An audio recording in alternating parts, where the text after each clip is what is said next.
سەردانی ماڵی ئەندازیار سەعدی موستەفام کرد لە شاری هەولێر. بە تامەزرۆییەوە لە شاشەی تەلەڤیزیۆنەکەیەوە چاوی بڕیوەتە قیبلەی موسڵمانان. دوای نزیک بە 10 ساڵ لە ناو تۆمارکردن و هەوڵدان بۆ ئەنجامدانی پرۆسەی حەج بە تامەزرۆییەوە دوجار هەوڵ و ئاواتی چەندین ساڵەی بۆ خۆی و هاوسەری هاتە دی.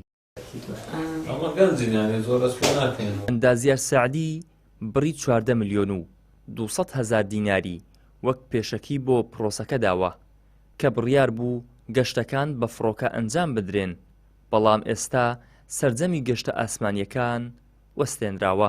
نزیکەی 9 ساڵ پێش ئێستا جارشکە نامان نووسی، ئەو ناونووسینە دیار بوو نامان دەرنەچوو، لە بۆ چەند ساڵێت پاشتریش کە قوڕعکرابلووی ساڵەشی نامان دەرنەچوو. سپاس بۆ خۆی گەورە، ئەو جارە خۆم و خێزام نامان دەرچووە. ئەو بڕەپارەی کە فەرق و جودایی زۆری هەیە، ینی بینی پاس و ئەوەی ئەو فەرق و جودایی وەکو ساڵی پار نەبی کە تەنها 80,000 گەڕانتەوە لە بۆ حاجیانی ساڵی پار، بەڵکو پێم وایە بڕەکەی زیاترە لەوەی کە ئەگەر هاتوو گەشتەکە بە فڕۆکە نەکرا بە پاس بێ. وتەبێژی بەڕێوەبەرایەتی گشتی حەج و عومرەی هەرێم دەڵێت ئامادەکاریەکان بۆ پرۆسەکە بەردەوامە و لە تازەترین پێشکەوتنیشدا فیزای حاجیان گەڕاوەتەوە و لە 18ی ئەم مانگەدا حاجیانی عێراق و هەرێم دەتوانن بەرەو سعودیا بەڕێ بکەون.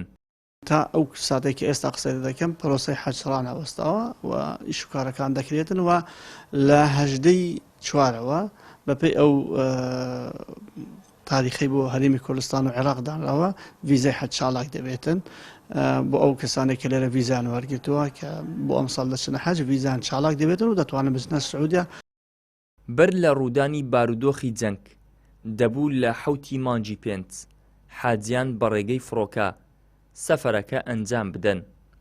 ئەگەریش گۆڕانکاری دروست بوو، ئەوە گۆڕانکاری لە ڕێکارەکاندا دروست دەبێت. ئیدریس محەممەد، کەناڵی ئاسمانی پەیام، هەولێر.